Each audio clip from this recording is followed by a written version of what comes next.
Hey, welcome, Billionaire Sergeant, which is a 4 to 6 player social deduction game based on historical events that happened in Hong Kong. So in the 1950s to the 1970s, before the foundation of the Independent Commission Against Corruption, bribery in the public service was rampant and police officers were among the biggest offenders. At that time, one of the most famous sergeants, Lee Locke, was found to have amassed more than $1 billion from the bribes received by his colleagues. In Billionaire Sergeant, although you may begin as a royal police officer with integrity, you may still be bribed by corrupt police officers who force you to join their gang and do their dirty work. In Billionaire Sergeant, you start as either a royal police officer, a corrupt police officer, or a sergeant. The sergeant's ultimate goal is to bribe all the royal police. A sergeant has to win the game by either bribing all the royal police or making the last prosecution a tie so we can receive an amnesty. As a royal police officer, you have to stay honest and try to gather more evidence to bring all the corrupt officers to justice. And a corrupt police officer can either win as part of a team by stopping all the royal police from resolving 3 cases, or win solo by collecting enough money to flee Hong Kong. So after shuffling the identity cards, one will be given to each player. And identities must not be revealed until the end of the game. The player with the sergeant identity will remain corrupt for the duration of the game. Each player is given an intel card face down. These cards have functions which players can choose to use in the course of the game. And then you shuffle the action cards and give 3 to each player.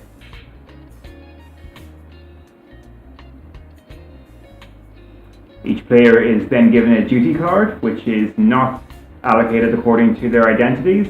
We have first investigator, second investigator, first support, and second support. So after the first support has been chosen, he or she will draw 1 more intel card, and then he or she will give report tokens to the investigator based on the support's identity. So corrupt police officers should give cash tokens to their investigator, while the royal police officers should give a document report token to their investigator. Supports also have a special ability which will be revealed later. So once the first investigator has been selected, he or she will reveal 2 investigation cards and put them on the designated area of the playboard. The investigator will then choose 2 players as his or her teammates for the investigation. The investigation will discuss with the teammates which of the 2 investigations should be pursued.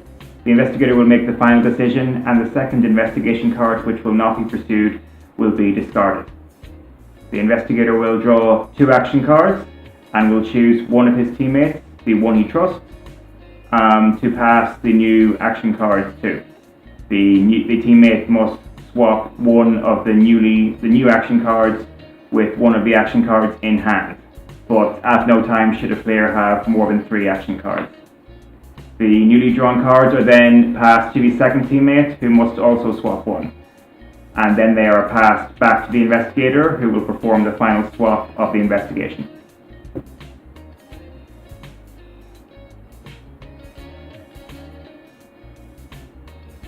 The outcome of the investigation is decided by how many action cards match the investigation card. Players will then consult the reference table card in the center of the board to determine what happens next. In this case, there are 0 matches, so the investigator will draw 1 perjury token, 1 neutral token, and 1 random token, and then choose 1 to submit to the court.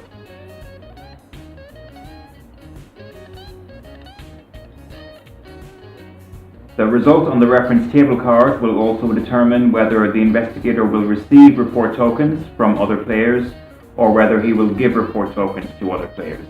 In this case, the 0 match result means that the investigator will give report tokens to both of his teammates. Depending on the investigator's identity, he will give either cash report tokens or document report tokens to his teammates.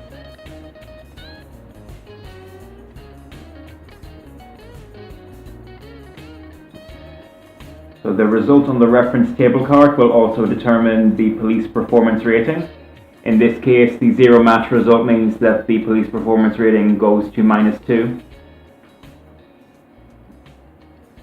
So after the police performance rating has been determined, The support can then choose to use his special ability. The special ability allows the support, after discarding one intel card, to switch the exhibit token that has been submitted to the court and replace it with a neutral exhibit token. Now the game moves on to the second investigation. So the second support will draw one intel card and then will give a report token to his investigator according to the support's identity. The support also has a special ability of his own, which will be revealed later in the game. The second investigator will then reveal two investigation cards and put them on a designated area. The investigator will choose two players as his teammates for this investigation. They will discuss which of the investigations to pursue, and after deciding, the investigator will draw two action cards and will choose one teammate to swap the investigation cards with. Investigation will then proceed until the action cards have been given back to the second investigator.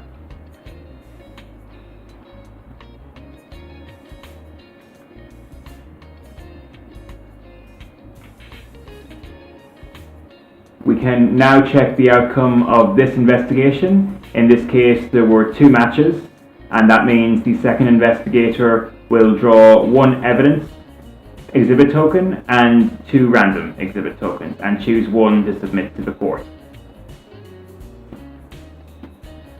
So the result of the second investigation also means that the teammates of the investigator will give him report tokens according to their identities. The two matches on the reference table card for this investigation also means that the police performance rating will move up 3 places. After the police performance rating has been updated, the second support may then choose to use his special ability. He can look at the two exhibit tokens that the second investigator has discarded, and he may choose to submit one to the court. After the second investigation, players will shuffle the report tokens and check them by themselves without revealing them to others. If a royal police officer receives 3 or more cash report tokens, he or she has been bribed and is now a corrupt police officer. At this stage of the game, if a corrupt police officer has collected 6 or more cash report tokens, he or she can reveal his identity and declare victory. Each player will then be given one Royal Corruption Perception Index card and one Corrupt Corruption Perception Index card. Players must play one of these cards face down according to their current identity after the results of the report reading. The cards will then be shuffled and then revealed. If the results of the Corruption Perception Index stage show that all the players are now corrupt, that means the Sergeant can reveal his identity and declare victory. The game will now move on to the court judgment stage, so the exhibit tokens will be shuffled and shown to all players.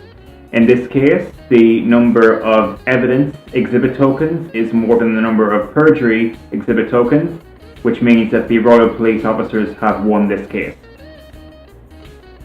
If the number of exhibit tokens shows us that there is a tie in the case, the outcome of the case will be decided by the police performance rating. In this case, the police performance rating is in the blue zone, so the Royal Police would be declared the winners. After the results of the first case are known, the game will then move on to the next case. So duty cards will be reallocated and players will decide whether to be support or investigators, and then the new investigation will proceed.